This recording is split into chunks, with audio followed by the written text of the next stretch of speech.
Hi guys, good evening. Magandang gabi po sa lahat ng OFW na nandito at lalong-lalo na po ang mga taga UAE. Yan. At syempre, magandang umaga, tanghali po sa lahat ng nasa kabilang panig ng mundo. Yan. Ito po ang inyong lingkod, ang Nation Opinion and Reaction. Ngayon po, magre-react tayo sa isang nakakakatuwang pangyayari sa social media ngayon na kumakalat sa social media. No? Ang, hindi ko lang maintindihan kung ito yung bagong kulto ng oposisyon or ito yung bagong basketball team ng isang barangay dito sa Manila. Kulto. Yan. Ito po ay yung ating nababasa na Juan Sambayan. Ano yon? Juan Sambayan? Ganon, di ba? Parang ganon ang dating. Oo, ganon, ganon nga. Juan Sambayan. Kasi, natawa ako dun sa isang vlogger na nagsabi na hindi siya Juan Sambayan. Kung hindi Juan Scambayan. Totoo naman kasi, 'di ba?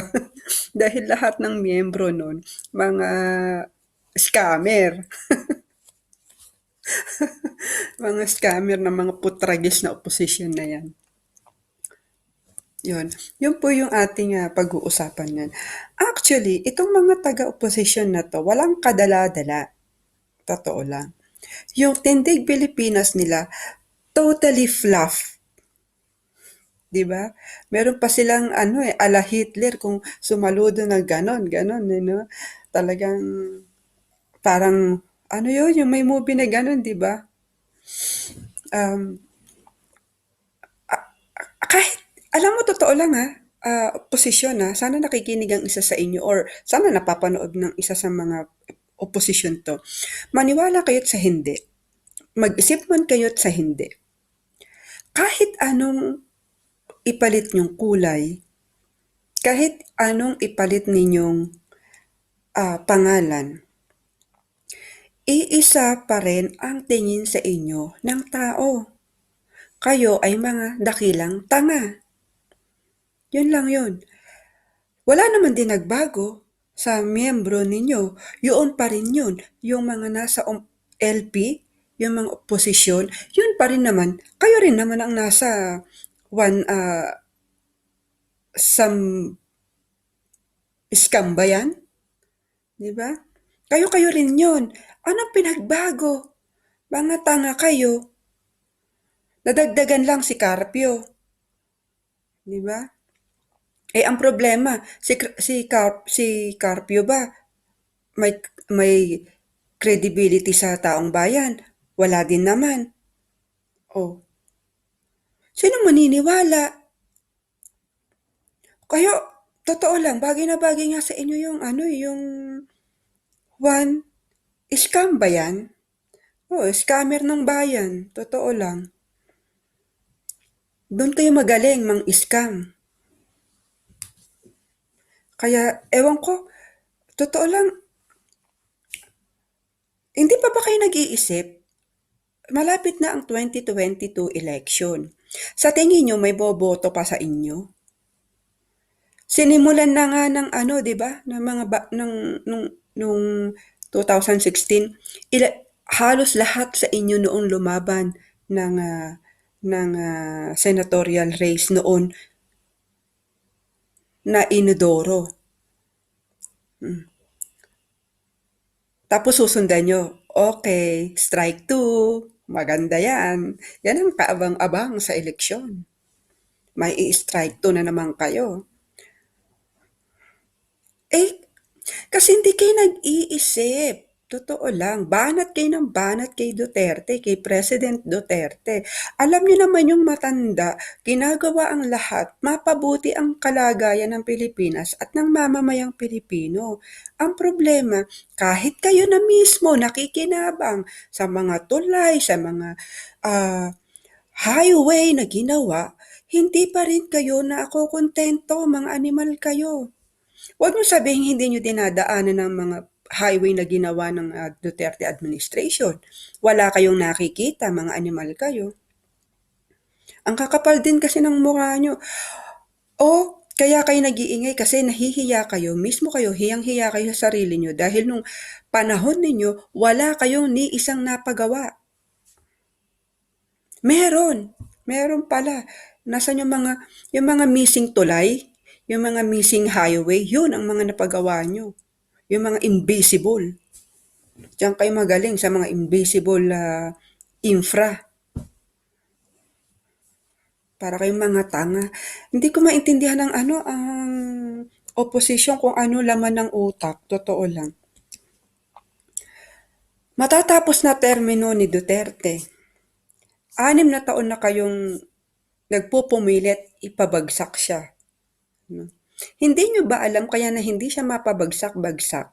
Hindi nyo siya maipabagsak-bagsak dahil inunahan niya kayo ng mga infra.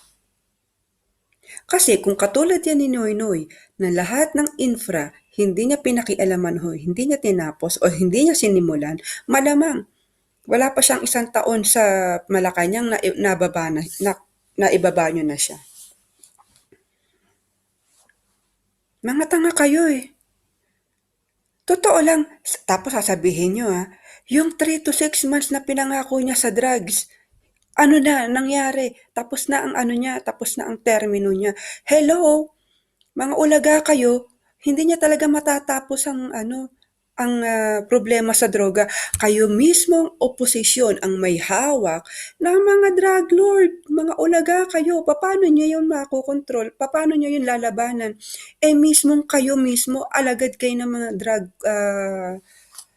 drug lord. Kayo mga oposisyon kayo. Paputol ko daliri ko kapag hindi totoo yan. O di ba si Risa Hontiveros, connection dun sa isang drug lord? Di ba? Paano masusugpo yan?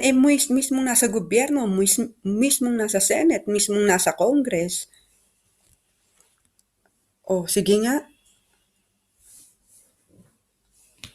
Kaya wag niyong sabihin kay President Duterte na wala siyang nagawa sa droga. Kayo makakapalang muka kasi kayo ang may connection dyan sa mga yan. Tsaka ang Pilipinas, nung panahon ni Noynoy, naka-red tag tayo. Bilang isang drug cartel ng Asia. 'Di ba nga dito takbuhan ng mga drug lords kasi wala nga tayong death penalty. Hanggang ngayon ba ang opposition hindi alam 'yan? O tanga lang talaga? Tapos nagbuo na naman ngayon ng isang ng kulto. Ganun pa rin. Flop na naman 'yan. Mga ulaga, yung miyembro.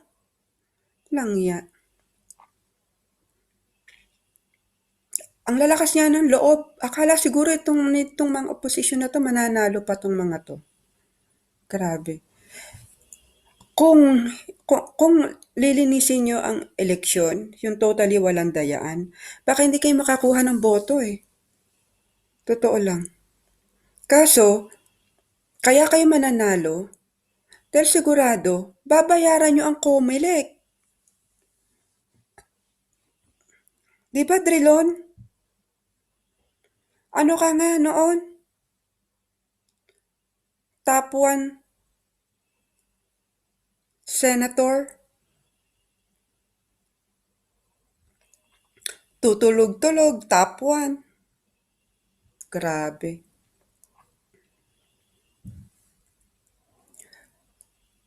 Hindi kasi kayo marunong lumaban ng patas.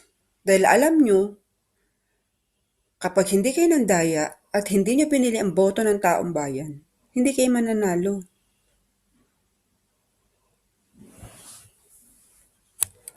Ay nako, ito rin si Trillanes, lakas ng loob, tatakbo ulit na senador? Ya Rabbi, my goodness. Ewan ko na lang tong si Trillanes kung nasaan ang utak. Lahat ng tao sa kanya galit. May, sa tingin mo, may makukuha kang boto? Tanga ka? Di ka na lang manahimik. Kung ako sa'yo, Trillanes, kung gusto mo pa rin maging senador sa susunod na mga... Hindi, actually, this is my advice. Kung gusto mo talaga maging senador, umalis ka sa pagiging oposisyon mo, tanga. Kasi pag nanatili ka dyan, hindi ka talaga makakaupo na sa Senado. Tatakbo kang congressman? Sino pang boboto sa'yo? Wala. Kangkungan ka na. Wala ka na mapupuntahan sa Senate, sa Congress. Alam na ng taong bayan kung sino ka. Lahat kayo. Lahat kayong oposisyon, alam na ng taong bayan. Alam na ng taong bayan kung sino yung magagaling, kung sino yung mga nagtatrabaho, at sino yung loyal sa administrasyon. 'Di ba? Sa Congress, maraming magagaling na dapat maging senador. Ito mga posisyon na to mukhang tanga. Diyos ko po, kung yung bang mission and vision ninyo sa inyong one, scam ba yan? Maayos-ayos? Malamang, malamang mainodoro pa rin kayo. Diyos ko, oh, paano ba namang wala ka talagang masasabi sa mga miyembro ng oposisyon? Wala eh, wala.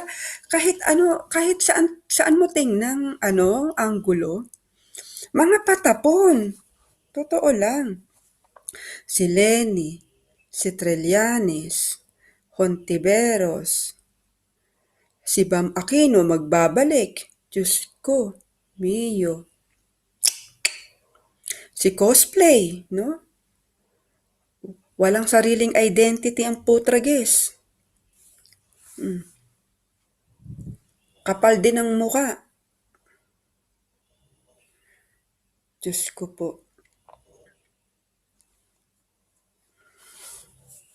Tapos yung mga nainodoro nung mga nakaraang taon, mukhang kasama din nila sa Juan. Scam ba yan? Scammer ng bayan? Di ba, no? Mga scammer nga. Mga scammer talaga sila. Totoo lang. Bagay na bagay, 100%. Talagang thumbs up ako sa mga nakaisip niyan. Ang galing nila mag-isip, ang bilis, no? Yun lang. At ang gusto ko lang din naman kasing sabihin na kahit anong gawin ng oposisyon, wala na silang pupuntahan sa gobyerno. Talagang unang-una, ang taong bayan, hindi na sila tulad ng dati na alam mo yun, yung panahon ni Cory Aquino na marami silang nabudol-budol dahil kakapakinig lang ng radyo, nood lang ng balita. Kasi kung ano yung ibigay nilang script sa newscaster, yun lang ang sasabihin eh, 'di ba? Walang hindi kumbaga scripted. Alam mo na kontrolado. Kaya ang taong bayan ang akala masama nga si Marcos. Kasi yun lang eh, kung ano lang yung gusto nilang palabasin. Pero ngayon, hindi na ganun. Kasi kapag nagsalita sila, nagbumuka ang bibig nila, alam agad ng taong bayan na hindi totoo yung mga sinasabi nila. 'Di ba? Kasi may mga tao na pinakikita yung katotohanan, yung proof na mali yung sinabi nila, mali ang pagkakaalam ng oposisyon. Kasi noon ang nakakapagsalita lang yung mga nasa radyo, nasa TV, matataas na tao 'pag in-interview, pero ngayon hindi na. Ultimo simpleng Pilipino, nakakapag-react na, nakakapag-research na. Gano'n ang sitwasyon ngayon. 'Yun ang hindi naiisip ng mga oposisyon. 'Yun ang mga tanga-tanga, talagang mga tanga, mga dakilang tanga. Putragis na 'yan. Hindi nag-iisip, banat lang ng banat. Alam mo yung alam mo yung ano, yung nagpadala ka ng sundalo, tapos yung pinadala mong sundalo, walang bala, walang barel, pinasugod mo sa gera, di lahat patay. Ganon ang oposisyon. Sugod ng sugod, tapos kapag na ano sila, nabara sila, wala na. Parang si Lenny, di ba? Kadalasan si Lenny nababara, sunog. Paano nga kasi yung sinasabi niya, alam ng taong bayan na hindi naman tama. At meron talagang totoong nangyari. Ganon. Ay nako, ewan ko ba sa mga putragis na to, hindi nag-iisip. Ang kakapal ng muka. Ay, kung mababago lang ang sitwasyon talaga ng Pilipinas, kailangan talaga maalis tong mga oposisyon eh. Yun lang ang tanging paraan para ano, para gumanda ang takbo ng Pilipinas. Mawala talaga sa posisyon tong mga lintik na ano na to, na oposisyon na to.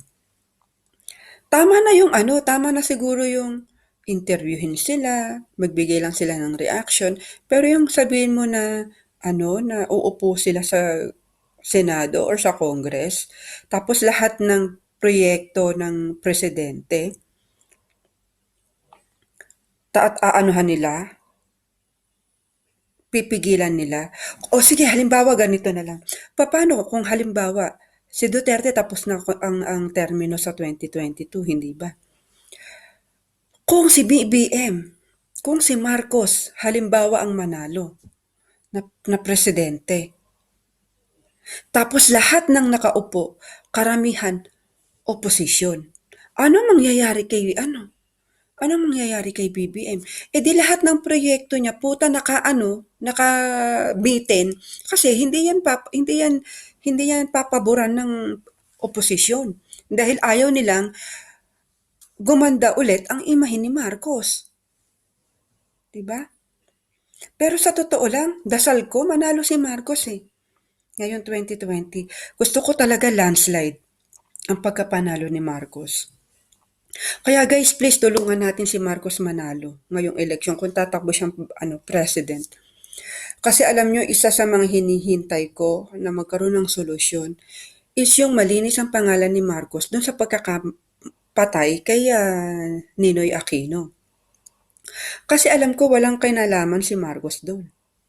Alam ko na ano siya doon. Alam ko na frame up siya doon. Alam ko yun, malakas ang kutob ko na frame up lang si doon. Si Ferdinand Marcos, si former President Ferdinand Marcos. Yan ang gustong-gusto ko talagang mangyari. Makaupo si BBM kasi pag nakaupo siya, siyempre ang unang tanong sa kanya agad ng taong bayan. Ano po ang nangyari noong panahon talaga ng inyong ama doon sa pagkakapatay kay Ninoy Aquino? Yan yung tanong yan yung gusto kong itanong sa kanya, na gusto kong marinig na sabihin niya talaga na ipakita niya yung proof na walang kinalaman ng tatay niya. Para makulong na yung tunay na pumatay kay Ninoy at hindi talaga i-blame sa kanila. Nakakasawa na rin kasi alam ng taong bayan na wala naman talagang kasalanan pero yun, sisi pa rin ng sisi sa Marcos ang mga Aquino, di ba? Lalo na itong mga oposisyon na to, mga siraulo.